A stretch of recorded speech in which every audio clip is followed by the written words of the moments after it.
사무엘상 그 먼 길을 오늘하고 다음 주에 하면 이제 마지막입니다. 하나님께서 사무엘서를 통해서 우리에게 귀한 영성을 부어주신 것을 감사를 드립니다. 신앙에 있는 어느 그 유명한 그 회사의 그 CEO는 신입 사원을 채용할 때 다른 거 다 보고 나서 마지막 한 가지 질문을 한다고 합니다. 당신이 인생을 살아오면서 여기까지 오게 된 것이 누구의 덕분입니까? 이제 그 질문을 한다고 합니다. 그러면 두 가지 대답이 나온다고 해요. 하나는 내 자신의 노력과 능력으로 여기까지 헤쳐나왔습니다. 여기까지 온다고 참 열심히 했습니다. 그렇게 대답하는 부류가 있습니다. 또 한 부류는 저도 참 열심히 살고 노력도 했지만은 누군가의 도움이 참 결정적이었습니다. 더 나아가서 인생을 굉장히 어렵고 힘든 고비의 순간에 있었는데 또 보이지 않는 그 손이 또 아니면 기대하지 않는 행운이 저를 따라왔습니다. 그렇게 이야기하는 두 번째 사람이 있다고 합니다. 여러분이 CEO라고 하면은 어떤 사람을 채용을 하겠습니까? 그 CEO는 두 번째 사람. 자기 인생은 내 힘으로 왔다. 그런 사람은 굉장히 자기중심적이라는 것이죠. 그런데 다른 사람의 도움이 너무 필요했고, 그리고 나도 모르는 사이에 어떤 초자연적인 힘에 의해서 내가 여기까지 왔다. 이 사람이 정직하다는 거예요. 자기 인생에 대해 정말 정직하게 살아온 그런 사람이라는 것이고, 이 사람이 결국에는 조직에 헌신을 하게 되고 자기 마음에 안 들고 이렇게 해도 잘 적응을 한다고 합니다. 사람은 자기가 수고한 것에 대해서는 기억을 잘 합니다. 도움받은 거, 은혜 받은 거 이런 것에 대해서는 쉽게 잊어버립니다. 물론 이것들도 참 도움이 있었겠지만 그래도 내가 노력을 했고 그래도 내가 최선을 다했기 때문에 그래도 그 사람에게 감사는 표현하겠지만 이런 마음을 가지고 있습니다. 그러니까 진실한 감사가 되지 않는 겁니다. 결국에는 이런 사람들은 철저히 자기중심적인 그런 삶을 살아가게 되고 자기를 주장한다는 것이죠. 그리고 늘지 못하다고, 관대하지 못하다고 그렇게 나온다는 것입니다. 하나님의 자녀는 자기 힘으로 못 살아가기 때문에 우리가 예수를 믿은 겁니다. 그걸 이제 믿음으로 살아간다고 하지 않습니까? 믿음으로 살아간다는 것은 하나님의 능력으로 살아간다는 것이고, 하나님의 능력으로 살아간다는 것은 자기는 가만히 있는 게 아닙니다. 자기도 최선을 다하는 것입니다. 하나님 100%, 나도 100% 그렇게 살아가는 것이죠. 근데 차이가 하나가 있습니다. 내 자신의 수고와 최선이 인생에서 좀 필요했지만은, 그런 자세가 아주 중요했지만은 이게 결정적인 요인이 될 수 없다 하는 것을 아는 것이죠.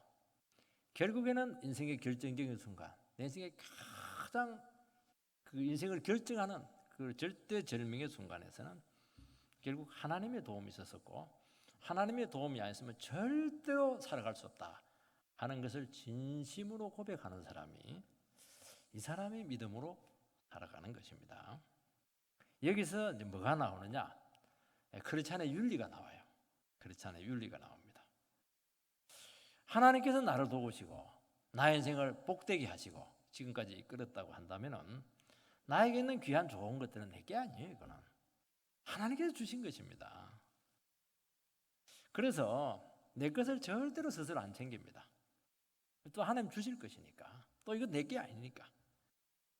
그리고 그것을 도리어 흘러가도록, 은혜는 더 힘든 쪽, 은혜는 약한 쪽으로 배려하고 베풀어주게 된다는 것입니다. 그리고 관용이 나오고 품게 되고, 참 이게 뭐냐니까, 이게 정말 믿음으로 살아가는 사람들에게 나타나야 될 아주 중요한 삶의 원리라고 말씀하고 있습니다. 다윗은 모든 것을 다 잃었습니다. 참 자기 나름대로는 얼마나 열심히 살았습니까? 살아남으려고 600명 그 책임지려고 600명만 남자들만 600명인데 가족 합하면 2000명 되지 않겠어요? 적어도 그 무거운 짐을 자기가 어떻게 짊어질 수가 있겠습니까? 참 최선을 다했어요. 어떻게 하든지 입에 풀칠 그 풀칠시키고 말이죠. 어떻게 하든지 그냥 그들 지키려고 온갖 방법 다 썼는데 싹 다 잃어버렸습니다. 그때 다 내려놓고 이제 하나님 도움만 받겠습니다. 그렇게 했을 때 하나님께서는 한치 빈틈도 없이, 이게 아구가 맞아도요 너무 놀랍게 맞는 겁니다. 기도하니까 응답 나오고, 나가니까 그제야 버림받은 그 종 나오고, 그 치료해 주니까 정보가 나오고, 가니까 새벽이고 때려버리니까 끝나는 겁니다. 이거 보면요, 하나님이 우리를 도우실 때 보면은 빈틈이 없어요. 나는 빈틈이 많던데 그거는 믿음을 안 해서 그래요. 진짜 여러분이 하나님 의지하면요, 쫙 시간까지 맞아. 어떤 때는 분 단위로, 초 단위로 맞아 떨어져요. 내가 먼저 싹 지나갔는데 뒤에 오는 겁니다. 내가 1, 2분 뒤에 늦게 가면 끝나는 거거든요. 그 1분 차이로 인생이 바뀌는 겁니다. 이런 현상이 나타난다는 것이죠. 그 누가 하는 겁니까? 하나님이 하시는 것이죠. 하나님께서는 잃어버린 거 다 찾게 하고 전리품까지 하나님께서 보너스로 그동안 고생 많이 했으니까 막 챙겨주었어요. 얼마나 감사한 일입니까? 근데 이게 또 큰 시험거리가 된다는 것을 알 수가 있습니다. 그러니까 우리는 한순간도 방심을 할 수가 없어요. 얼마나 기쁘고 즐거운 날인데 이게 또 공동체를 와해시키는 큰 문제가 되었다는 것입니다. 왜냐하니까 함께 싸웠던 400명 중에서 200명 저것들 뒤에 나고한 것들, 저것들 고생도 안 했는데 그냥 가족만 주고 재산도 주지 말고 전리품은 절대 더 안 주죠. 이거는 우리가 죽기 살기로 고생을 해서 그 승리를 했는데 어떻게 저들에게 나눠줄 수가 있겠습니까? 그렇게 아주 야박하게 그렇게 제의를 합니다. 다윗은 분명한 입장을 취합니다. 하나님께서 전쟁에서 승리를 주셨고 이 전리품은 하나님 것이기 때문에 균등 분배를 해야 된다, 그렇게 말합니다. 우리가 생각했으면 좀 1대2 정도 가중치를 두고 이렇게 할 텐데 옛날에는 그런 적이 있어요. 모세는 그렇게 한 적이 있습니다. 모세는 싸운 사람 2분의 1, 안 싸운 사람 많은 사람 2분의 1. 그럼 뭐 싸운 사람의 비중이 높잖아요. 그렇게 했는데 이번에는 그렇게 안 했어요. 이번에는 똑같이 해라. 그렇게 했습니다. 이 관대함이죠. 관대함. 이것이 하나님 나라의 기초가 되게 되었고 이것이 오늘 우리의 공동체의 기초가 되어야 된다 하는 것을 우리에게 말씀해 주고 있는 것입니다. 첫 번째는 하나님께서 주신 귀한 승리입니다. 16절 17절 말씀을 읽어보면 그가 인도하여 내려가니 그들이 온 땅에 편만하여 블레셋 사람들의 온 땅과 유다 땅에서 크게 약탈하였으므로 말미암아 먹고 마시며 춤추는지라.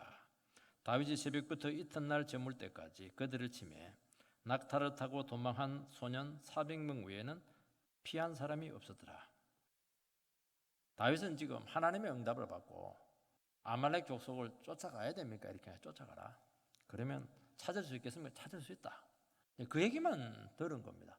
이 세상 천지에 그 광야 넓은 들에 이 도적제들이 어디 숨어 있는지 어디로 왔는지, 여러분 광야는 길이 없어요. 길 있으면 길 따라가면 되거든요. 그 발자국 보고 따라가면 안 되냐? 발자국은 바람 불면 싹 없어지는 거예요, 이게. 그러니까 길이 없는 거예요. 얘기했지만 그냥 해운대 백사장 가지고 마늘 찾는 것도 같아요. 못 찾는 겁니다. 불가능해요.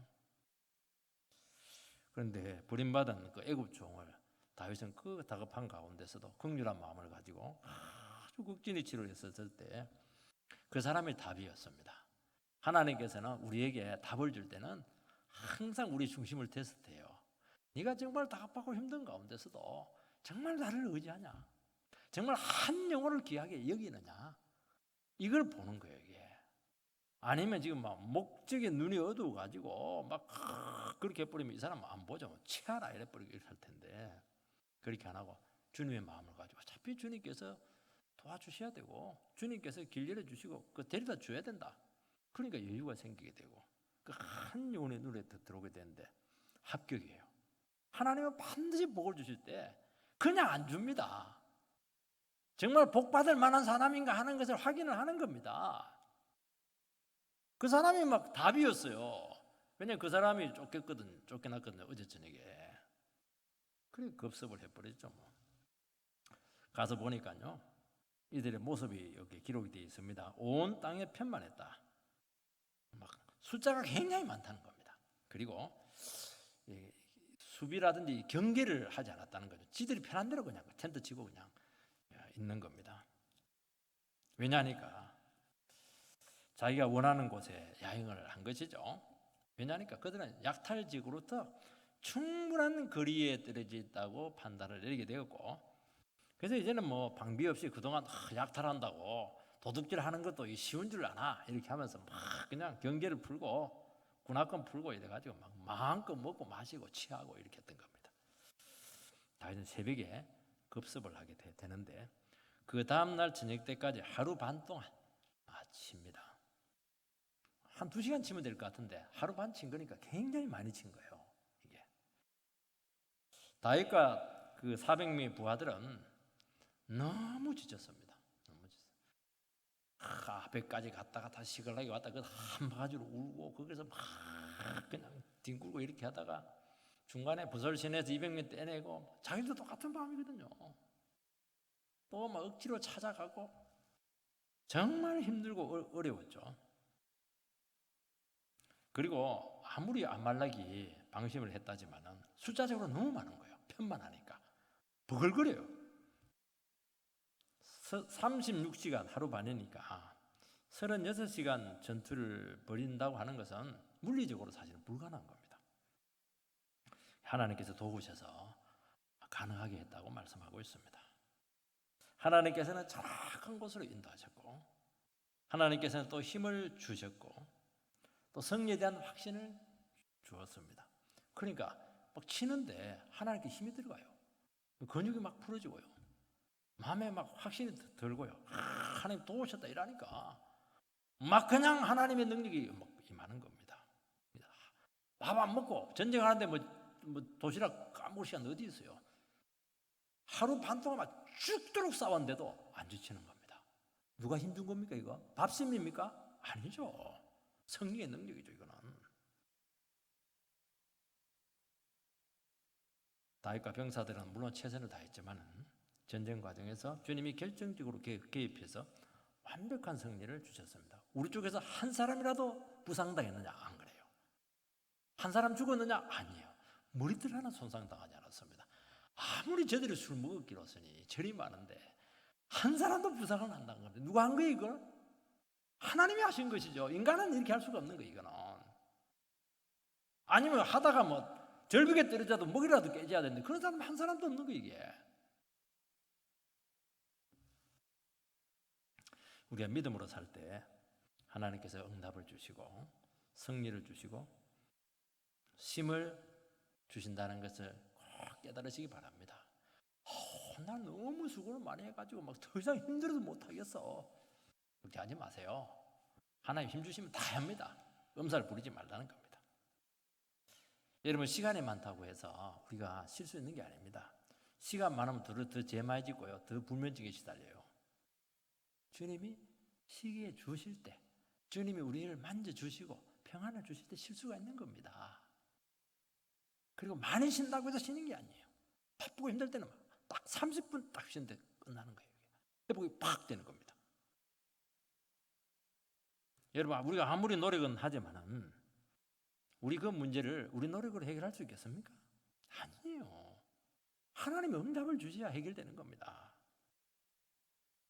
물질도 내가 막 열심히 노력해가지고 막 모아야지. 집도 몇 채 사고. 그런데 모아지는 줄 압니까? 한 분 몇 번 아프면 싹 나가는 거예요 이게. 하나님 모으게 해주셔야 모으는 것이죠. 주님께서 우리의 삶을 붙들어주고 애 병 안 들게 하고 밑 빠진 독에 물 붓기처럼 새 안 나가도록 만들어주고 이렇게 해야 모이는 겁니다. 공부도 주님이 허락해 주셔야 제대로 할 수 있는 겁니다. 아무리 유학 가도 안 해. 중간에 돌아와야 돼요. 여러분 우리가 하루하루 믿음으로 살아가게 된다면 그 결과는 주님이 반드시 책임지십니다.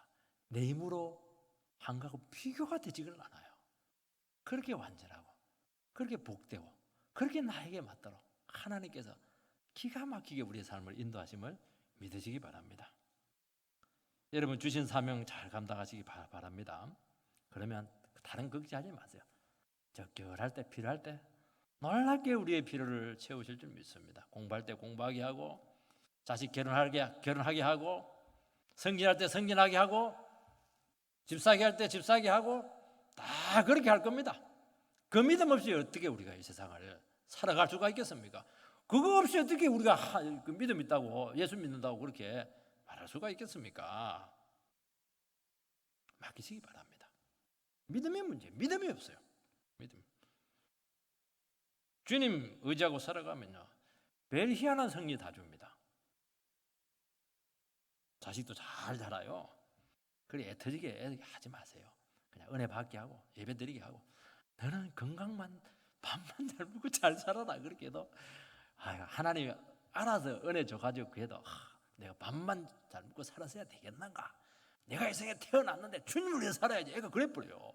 부모가 믿음으로 딱 맡기니까 자식도 믿음이 생겨가지고, 자식도 우리 부모가 믿음 좋네, 좋아, 나는 더 큰 믿음으로 그냥 반응하자. 그 자식이 뭐 얼마나 잘 되겠습니까? 처음에는 좀 헤매겠지만 말이죠. 걱정하지 마세요. 생업 너무 걱정하지 마세요. 어떻게 먹고 살까? 밤잠 막 못 자고. 그게 다 믿음이 없어서 그렇게 하는 거거든요. 하나님께서는 다윗에게 상상 이상으로 승리를 주셨다는 것입니다. 18절 20절 말씀을 보면, 다윗이 아말렉 사람들이 빼앗아갔던 모든 것을 도로찾고 그의 두 아내를 구원하였고, 그들이 약탈하였던 것 곧 무리의 자녀들이나 빼앗겼던 것은 크고 작은 것을 막론하고 아무것도 잃은 것이 없이 다윗이 도로 찾아왔고, 다윗이 또 양떼와 소떼를 다 되찾았더니 무리가 그 가축들을 앞에 몰고 가며 이르되 이는 다윗의 전리품이라 하였더라. 다윗은 이 추격을 할 때 가족만이라도 찾았으면, 이게 다윗의 솔직한 심정이었죠. 근데 그게 아니죠. 재산까지 찾게 되고, 그것만 해도 너무 엄청난 일이죠. 아니에요. 그 몇 배나 되는, 아말렉 사람들은 산적들이니까, 사막의 도둑들이니까 온갖 지역에서 약탈한 거 전부 다 그냥 공짜로 다 얻어버렸습니다. 지금으로 말하면 로또에 당첨된 겁니다. 대박이 터졌어요. 다윗이 아무리 생각해도 불가능한 그런 일이 일어나게 된 것입니다. 우리가 위기 때 전적으로 주님을 의지하면 모든 것을 회복시켜 주십니다. 나는 회복이 안 되던데요. 믿음이 없어서 그렇습니다.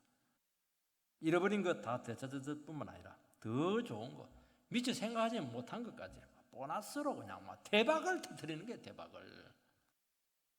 그래서 다윗이 고백하잖아요. 시편 23편에 내 잔이 넘치나이다. 근데 내 잔이 넘치는데 어디서 넘쳐요? 내 원수의 앞에서. 하나님께 밥상을 딱 상을 주니까 막 잔에만 넘쳐버려요. 원수들이 막 배가 아파 죽습니다. 보너스까지 다 주고 말이죠. 부하들이 얼마나 기뻤던지 그냥 전리품 가지고 입이 찢어가지고 이것은 다윗의 전리품이다 그렇게 하는 거예요. 그전에는 막 돌로 치려고 그렇게 했던 것들이 신뢰와 존경이 회복이 되었던 것입니다. 저도 참 어려움을 많이 겪기도 하고 이렇게 했는데, 참 딸 문제로도 병 문제로 고생도 많이 했습니다. 그때는 참 불행하다 이렇게 생각을 했는데, 이 딸이 우리와 같이 좀 오래 있기만 해줬으면 좋겠다, 그 생각이 솔직한 심정이죠. 생각 이상으로 너무 많이 회복시키셨고, 학교나 제대로 다니겠나 했는데 대학교 다 나오고 보너스까지 다 주시고, 우리는 뭐 믿음이 없었죠. 뭐 어쩔 수 없이 뭐 믿음 주님 붙들어야 되니까 너무 많은 신앙의 비밀들, 축복을 주신 것을 믿습니다. 그래서 우리가 다시 한 번 더 이 시간 주님 앞에 나가게 되기를 축원드립니다. 두 번째, 은혜는 반드시 나눠야 됩니다. 22절 말씀을 보면, 다윗과 함께 갔던 자들 가운데 악한 자와 불량배가 다 이르되 그들이 우리와 함께 가지 아니하였은지요, 우리가 도로 찾은 물건은 무엇이든지 그들에게 주지 말고 각자의 처자만 데리고 떠나가게 하라 하는지라. 이제 문제가 생겼어요.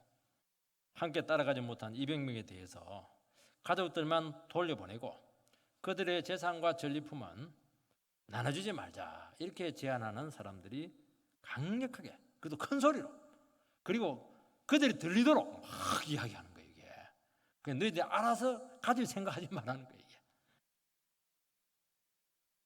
여기서 악한 자와 불량배들 이렇게 나오는데 이 사람들은 깽단이라든지 악당을 이야기하는 것이 아니고 믿음, 신앙이 있는데도 불구하고 육신적인 생각을 가지고 있는 사람들을 이야기하는 것입니다. 굉장히 자기중심적이고 이기적인 것이죠. 신앙인들이 갑자기요 믿음이 없으면요 굉장히 꼬장꼬장하고 바닥 이기적일 수가 없어요. 자기밖에 몰라요.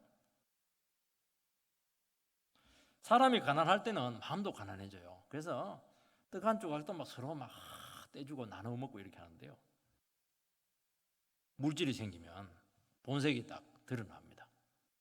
그렇게 악해질 수가 없고 그렇게 야박할 수가 없고 그렇게 욕심이 생기는 겁니다.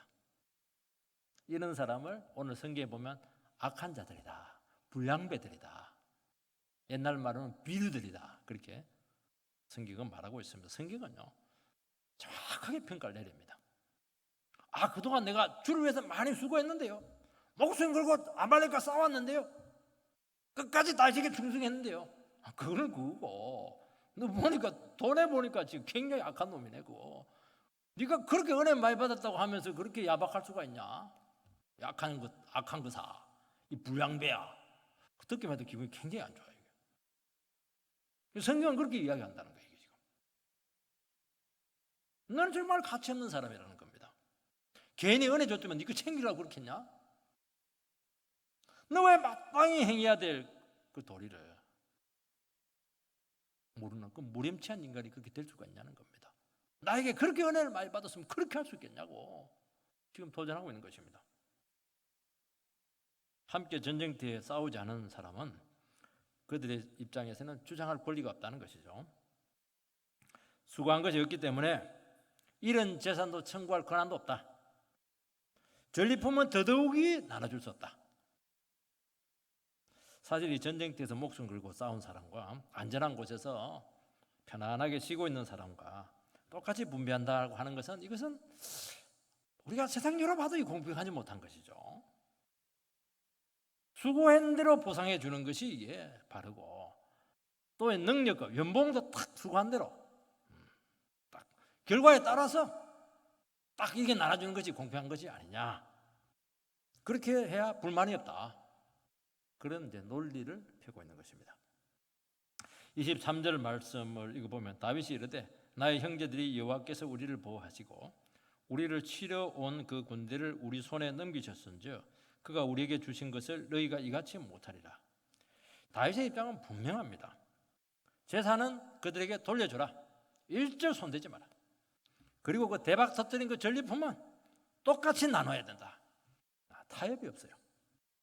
왜냐하면 이유가 나오는데 이 전쟁은 하나님께서 하신 것이고 하나님께 전적인 공로가 돌아가야 되고 그렇게 해야 된다는 것이죠. 그러니까 하나님이 하신 것이니까 이 전리품은 하나님의 소유다. 하나님께서 우리를 기뻐하셔가지고 하나님께서 선물로 왕창 주었다. 하나님 소유니까 나눠야죠. 하나님이 주신 선물이니까 선물은 줘야죠. 선물은 주면 줄수록 풍성해지는 것입니다. 악한 자들은 자기들이 수고를 했기 때문에 나눠주려고 하니까 그렇게 아까웠어요. 자기 아닌데. 자기들도 그 가족 찾고 자기 재산 찾으면 얼마나 감사해요. 너무 재산이 많아지니까 이게 욕심이 싹 생긴 겁니다. 너희들도 하나님의 도움으로 싸웠고 너희들도 얼마나 위험한 상황에 있었고 칼 맞아 죽을 수 있는 그 입장에 있었는데 내가 너희들 머리털 손상당하지 않도록 지켜주지 않았냐. 그것만 해도 엄청난 것인데 큰 은혜인데 그게 뭐 더 자꾸 가지려고 하냐. 목숨 건졌으면 다른 재산 같은 걸 여유를 가져. 그거는 부수적인 거 아니냐. 그렇게 이야기하는 것입니다. 전쟁터에서 나가서 싸운 사람과 나가지 못하고 후방에서 지원한 사람 같다는 겁니다. 이들도 뒤에 부솔 시내가에서 있었지만 이 사람들이 너희들이 짐을 지켜주었기 때문에 너희들이 편하게 가서 싸운 거 아니냐는 거예요. 그리고 같은 마음으로 뒤에서 기도를 지원해 주었기 때문에 역사가 나타난 것이지 너희 힘으로 싸웠냐. 지금 그 얘기하고 있는 것입니다. 여러분 교회에서 이 원리는 굉장히 중요합니다. 교회에서 보면 막 열정적이고 앞에서 막 수고하고 싸우시는 그런 분들이 있는데 굉장히 소중한 사람들이에요. 역시 이 사람들이 있어야 교회가 됩니다. 그리고 뭔가 일이 진척이 되기도 하고 막 역사가 나타나요. 그럼 뒤에서 가만히 묵묵히 따라주고 믿어주고 함께 해주는 사람의 공은 없냐? 아니에요. 똑같아요. 작지 않아요. 착각을 하네, 착각을. 그렇지가 않은 거예요. 어떻게 네 혼자 그렇게 역사할 수 있는 은사를 발휘할 수 있는 기회를 준 거는 누구 덕택이냐? 저는 그렇게 질문하고 있는 것입니다. 이건 선교의 원리에서 굉장히 중요합니다. 선교사로 다 나가가지고 오지에서 막 싸우고 병마와 싸우고 영과 싸우고 마귀와 싸우고 너무너무 그 노고는 말할 것도 없죠. 그거는 천국에서 상이 커요. 뒤에서 헌금해주고 기도해주고 그 사람들의 수고는 다르냐? 아니에요. 똑같다는 거예요. 적지 않은 겁니다. 나가는 선교사, 지원하는 선교사 똑같은 거예요, 이거 여러분. 그래서 나가는 선교사가 문제 생기면 누가 나가요? 지원해주는 그 사람이 또 나가는 거예요, 이게. 그렇다면 우리 한 가지 질문을 해야 됩니다. 앞장서서 수고한 것은 아무것도 아니냐? 아닙니다. 너무 귀한 것이죠. 어떤 의미에서 귀한 것이냐 하면은 그 결과가 귀한 게 아니에요. 자꾸 결과를 갖고 눈에 보이는 결과를 갖고 자꾸 평가를 하니까 문제가 되는 것입니다. 하나님께서 사용되는 것 자체가 너무나 영광스럽다는 것을 말씀하고 있습니다. 사실 뒤에 남아서 낙오자가 된 사람들은 육신은 편했을지 모르지만은 그들은 은혜 최전선, 은혜는 최전방에서 이루어지거든요. 거기서 생시간 하나님을 체험하지 못해요. 그 위대한 축복을 누리지 못하는 겁니다. 물론 고생은 하고 수고는 되겠지만은 그게 진짜거든요. 진짜 축복이거든요. 눈에 보이지 않는 엄청난 축복의 가치를 못하고 왜 눈에 보이는 그 물질에 그냥 그렇게 관심이 있느냐고 지금 말씀하고 있는 것입니다. 이게 귀한 것이죠. 어떻게 눈에 보이는 다른 전리품하고 은혜와 비교할 수 있겠냐고. 그렇게 하면 얼마든지 여유를 가질 수 있죠. 이건 도리어요. 은혜 많이 받은 사람들이요 오고 나서 아유 그래 우리는 이것만 해도 너무 배부르다. 너희들 원하는 만큼 먼저 가져라. 그리고 너희들 그동안 뒤에서 마음고생 많이 했지. 그래 너희들 다 가지고 나서 남는 거 우리 나눌게. 그러면 얼마나 감사하겠어요. 이게 그리 안 되는 거예요. 이게 은혜도 가지고 돈도 가지고 다 가지려는 거예요. 이게 욕심이 많아가지고. 21절 말씀을 보면 다윗이 전에 피곤하여 능히 자기를 따르지 못하므로 보솔 시내에 머물게 한 200명에게 오매 그들이 다윗과 그와 함께한 백성을 영접하러 나오는지라 다윗이 그 백성에게 이르러 문안하며 능히 자기를 따르지 못하므로 보솔 시내에 머물게 한 200명 낙오한 200명 그렇게 하면 되는데 설명이 길어요. 그거는 왜냐니까 변호를 해줘야 되기 때문에 그렇게 하는 겁니다. 마음은 원이로되 몸이 약해가지고 같이 못 갔다는 것을 이야기하는 것입니다. 그러니까 싸울 의사가 있었다는 것이죠. 다윗과 일행이 돌아왔을 때 뒤에 남은 200명이 막 일어서가지고 영접하러 와요. 그때 다윗은 어떻게 했냐? 고개 팍 돌리고 그렇게 하지 않고 먼저 문안합니다. 거기에 기록이 돼 있어요.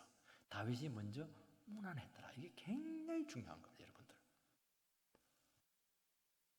먼저 말을 걷고 먼저 안부를 묻습니다. 건강은 좀 회복됐냐고, 발에 물집 생긴 건 그건 조금 좀 이게 나았냐고, 그 상태에 대해서 일일이 점검을 합니다. 인사했는데 인사도 안 받아주고, 그럼 얼마나 상처가 되겠어요, 이게. 그들도 함께 싸우고 싶었지만 몸이 약했고 능력이 부족했습니다. 그동안 방관자처럼 있어야 됐고 마음도 미안하기도 하고 자격지심도 생기고 죄인 같은 심정도 들기도 하고. 여러분요 뒤에서 기다리는 게 쉽지가 않아요. 아예 나가서 싸우는 게 낫죠. 그들이 뭐 발 담그고 고기나 잡고 놀고 먹었습니까? 아니에요. 얼마나 간절히 성원했고 기도했겠습니까? 자기들이 힘이 보태주어도 유분수인데 자기들이 힘이까지 3분의 1 병력이 빠져버리니까 얼마나 마음이 힘든 거예요 이게. 재산 달라거나 전리품 나눠달라 절대로 말 못해요 사람들은. 왜냐하면 한 게 없으니까. 다윗은 조금이라도 그들에 대한 부정적인 마음을 가졌다면 금방 얼굴에 태도가 나타나게 될 것이고, 그렇게 하면 낙오자들이 굉장히 상처를 받습니다. 이들은 다윗과 수고한 사람들이 어떻게 나올지 굉장히 예민했을 겁니다. 지난번에 다윗에게 돌을 던진 적도 기억도 나고 회개도 많이 했죠. 다윗이 혹시 버리면 어떡해? 다윗이 나를 외면하면 어떻게 하나? 그런 생각을 하는 거예요. 약하니까. 여러분 능력 있고 자신 있으면 그런 생각을 안 하거든요. 병들고 약하고 이러면요 매일 부정적인 생각이 다 드는 게 인간의 그 연약한 약한 자들의 모습인 것이죠. 여러분 누가 안부를 물어야 됩니까? 변에 깨든 사람들이 물어야 돼요? 아니에요. 강한 자들이 먼저 마음을 열고 그들의 심정을 헤아려 줘야 된다는 겁니다. 힘들었죠. 얼마나 외로웠어요. 뒤에서 짐 지키고 기도한다고 참 수고 많았죠. 당신들이 기도해 줘가지고 큰 성리를 거뒀다고 이 말을 해라는 거예요.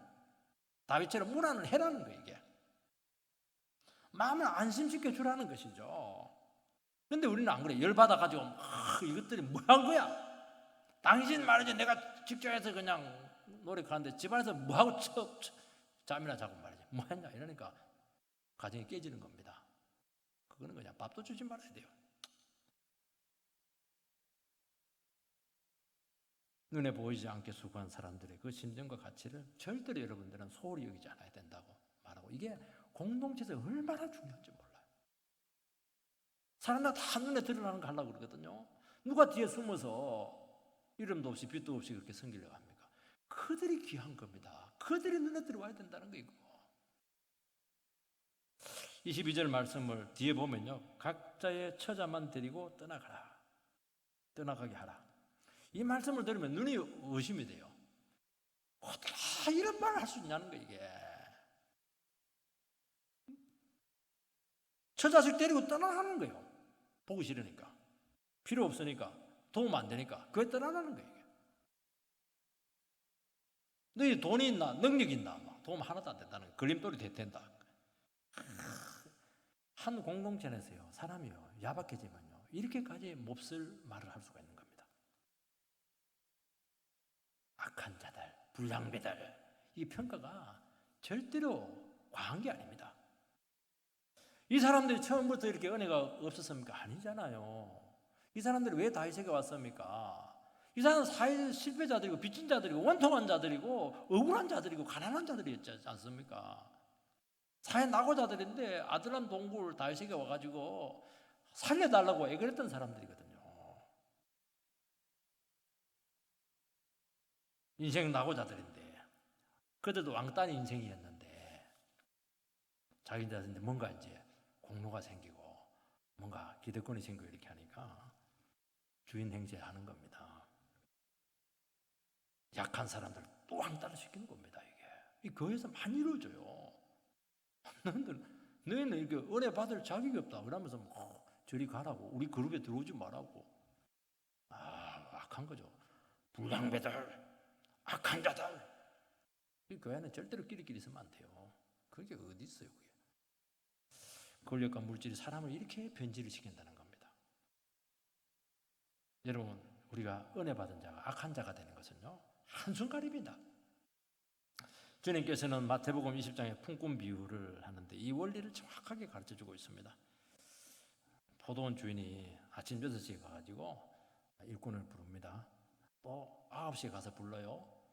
12시에 가서 부릅니다. 오후 3시에 가서 부르고 5시에 가서 부르고 6시에 이제 땡입니다. 그리고 이제 품꾼 줄 때 5시에 온 사람부터 한 데나리온 이렇게 주었을 때 아침 6시, 오전 6시에 온 사람이 막 불평을 해요. 주인은 공평하지 못하다고 화를 막 냅니다. 우리는 아침 6시부터 와가지고 막 땡볕에서 더위와 싸우면서 그렇게 많은 시간을 수고했다는 겁니다. 이들은 딸랑 5시에 와가지고 1시간 딱 일하고 똑같이 월급 주면 어떻게 하냐, 일당을 주고 그러면 정말 부당하다고, 주인은 너무 나쁜 사람이라고, 악하다고 그렇게 하는 겁니다. 이들이 모르고 있었던 것은 하나님 나라 일꾼은 은혜로 일해야 된다는 겁니다. 너의 힘, 너 공로로 생각하다가 자기 공로로 생각하다가 그러면 어떻게 되냐, 다른 사람과 자꾸 비교를 해요. 비교를 하니까 주인이 부당하고 불공평한 것입니다. 6시에 온 사람들은 인력 시장에서 잘 팔리는 굉장히 유능한 사람들입니다. 여러분, 귀하게 쓰인 사람, 인정받는 그것만 해도 굉장히 귀하다는 거예요. 이게 감사해야 되는 것이죠. 건강하고 잘 팔려 나가고 이런 사람 얼마나 귀합니까? 귀하게 쓰인 것만 해도 감사해야 된다는 것이죠. 오후 5시에까지 인력시장에서 서성거리며 집에도 못 가요. 왜냐하니까 주인이 써주기만 기다리고 있는 것이죠. 우리는 되게 발 동동 구르면서 1시간만 지나면 이제 종치는 겁니다. 그러면 찾아서 손가락 빨아야 돼요. 집에 갈 수도 없고. 어떻게 그런데 10시에 너희들이 왔다고 해서 5시에 온 사람 한 된다는 주는 건데 그렇게 야박한 말을 할 수 있겠는가? 주님께 그 말하고 있는 것입니다. 여기 보면 이제 9시에 온 사람, 12시에 온 사람, 오후 3시에 온 사람에 대해서는 이게 불평했다 그런 말이 없어요. 거두절미 싹 지나갑니다. 왜 이 사람들은 가만히 있었을까? 이들은 그 은혜에 조금이라도 맛을 보았다고 볼 수가 있습니다. 이들도 12시에 온 사람이 오후 3시에 온 사람 보고 막 불평하면 똑같은 거예요. 똑같은 거예요. 비교하고 불평해서 은혜 다 까먹습니다. 주님께서 위대한 말을 하죠. 먼저 된 자가 나중 될 수 있다. 그렇게 말합니다. 여러분, 참 은혜로 감사로 수고하지 아니하면 반드시 한순간에 천국에서 제일 뒷자리로 뒤처지게 될 겁니다. 우리는 자꾸 이걸 지옥에 떨어진다 그렇지는 않아요. 축복에서 완전히 밀립니다. 가장 빈약한 영혼이 될 것입니다. 가장 수고를 많이 하고서도 내가 한 것은 아무것도 없습니다. 그게 정답이에요. 하나님께 영광을 돌리라는 겁니다. 왜 다른 사람과 비교해요? 하나님 그 사람에게 얼마나 많은 걸 주었는데, 체력 주고 기술 주고 능력 주고 머리 주고 다 줬는데 그것만 해도 감사하지. 병 안 든 것만 해도 감사하죠. 바울은요, 최고로 수고를 많이 하고서도 나는 무익한 종입니다. 늘 그 얘기를 입에 달고 살았습니다. 이 하나님의 속성을 알았기 때문에 그렇게 하는 겁니다. 여러분, 이걸 잘 기억을 하시기 바랍니다. 내게 어디 있습니까? 내게 왜 욕심을 부리고 그렇게 합니까? 세 번째는 은혜는 더 확대돼야 됩니다. 26절에서 30절 읽어보면 다윗이 시글락에 이르러 전리품을 그의 친구 유다 장로들에게 보내어 이르되 보라, 여호와의 원수에게서 탈취한 것을 너희에게 선사하노라 하고, 그리고 그 지역들이 구체적으로 열거되고 있습니다. 이 지역들의 면면을 보면 특색이 있어요. 남쪽 유다 지역은 이 아말렉에서 늘 약탈을 당했던 그런 지역입니다. 다윗이 이제 전리품을 그들에게 나눠주는데 여호와의 원수에게서 탈취한 것이다. 내가 준 것이 아니고 하나님께서 원수들에서 챙겨가지고 너희들에게 다시 되돌려준다는 것이죠. 내가 당신들에게 뇌물로 줬다는 게 아니라는 겁니다. 순수하게 줬다는 것이죠. 사람들은 이 부분을 해석할 때 두 가지로 이렇게 대별이 돼요. 다윗은 역시 정치적인 인물이구나. 곧 자기가 왕이 될 것을 생각해서 유다 지파 장로들에게 미리 뇌물을 줘가지고 포석을 쌓는, 역시 감각이 뛰어나네. 이렇게 해석하는 사람들이 있습니다. 이 사람들은 왜 이렇게 해석을 하냐? 믿음이 없어서 그래요. 자기가 은혜가 떨어지면은 성령이 하시는 일을 이해관계로 봅니다. 그 정치적으로 해석을 다 해요. 그럼 자기가 그러니까 그런 거예요. 은혜가 있으면 안 그래요. 다 보여요. 정말 순수한 마음으로, 정말 주님께서 감사하는 마음으로 하고 있구나. 다 보이는 거예요. 여기서 오해가 다 오는 겁니다. 오해가 다. 어이구, 지가 좀 축복받았다고 말이지. 어이구, 생생내내. 자기가 그런 상태니까 그렇게 평가를 하는 겁니다. 안 그래요. 근데 참 저분이 귀한 복을 받더니만 섬세하게 이렇게 배려를 하네. 얼마나 똑같은 현상을 보고 해석하는 게 다릅니까? 그건 자기의 그 영혼의 상태에서 그렇게 나오는 것입니다. 다윗은 신앙의 인물입니다. 다윗은 그들이 아말렉의 약탈자들부터 얼마나 고통을 받았는지 알고 위로하기 위해서 그들에게 힘이 되기 위해서 돌려준 것입니다. 또한 다윗은 사울에게 쫓겨 비참하게 도망다닐 때 참 은혜를 많이 입었어요. 그걸 기억을 하고 다시 선물을 준 것입니다. 원래 다윗은 나눠주기를 참 좋아하는 사람인데 신분도 잘하잖아요. 그들은 일 잘하거든요. 다윗은 늘 신세만 진 거예요. 이렇게 나눠주기 좋아하는데 막 그냥 형편이 어려우니까 쫓겨다니니까 여유가 생기지 않았던 것이죠. 끼니를 채울 수가 없었고 숨어 있을 곳도 없었고 그 위험을 무릅쓰고 도와준 친구들을 늘 마음속에 부담을 가지고 기억을 했던 것입니다. 그때 밥 한 끼 준 거에 대해서 그렇게 감사할 수가 없었고 누군가가 작은 관심으로 주었기 때문에 그 어렵고 험난한 길을 포기하지 않고 끝까지 지금까지 달려온 것입니다. 다윗은 그를 따르는 무리들 외에도 은밀하게 지지해주고 도와주는 사람들이 있었기 때문에 내가 이 자리까지 왔다는 것을 알았던 거예요. 그래서 하나님께 큰 전리품을 줬을 때 정치 자금으로 전부 다 모아놔라, 비자금이다, 그렇게 하지 않고 확 나눠줍니다. 얼마나 멋있어요 이게. 다윗은 오늘의 승리를 그들과 함께 나누기를 원했습니다. 그 승리의 기쁨, 은혜의 기쁨을 막 확산을 시키고 있어요. 단지 이들에게 선물만 가는 것이 아니죠. 이 선물은 많은 메시지들을 그에게 주었던 것이죠. 너희들의 수고가 결코 잊혀지지 않았다는 거예요. 주님께서는 작은 소작의 냉수한 그릇까지 준 것에 대해서 나는 잊지 않겠다. 천국에서 반드시 상으로 주겠다. 그걸 그들에게 같이 나누기를 원했던 것이죠. 여러분, 선물이 그냥 물질로 끝나는 겁니까? 마음이 가고 은혜가 함께 가는 것이고 은혜 동참할 수 있는 여지를 그들에게 제공하는 것이거든요.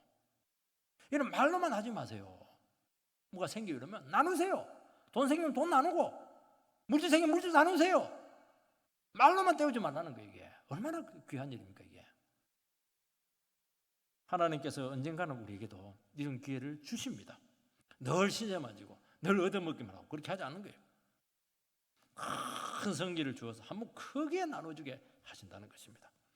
그러면서 당신의 선택이 옳았고 당신의 도움이 너무 중요했고 하나님 나라를 세우는데 우리 같은 동력자들이라고 그렇게 하면서 주님께 영광이 되게 하는 귀한 은혜가 있게 될 줄 믿습니다. 그런 은혜 가운데 서게 되기를 주의 이름으로 축원드립니다.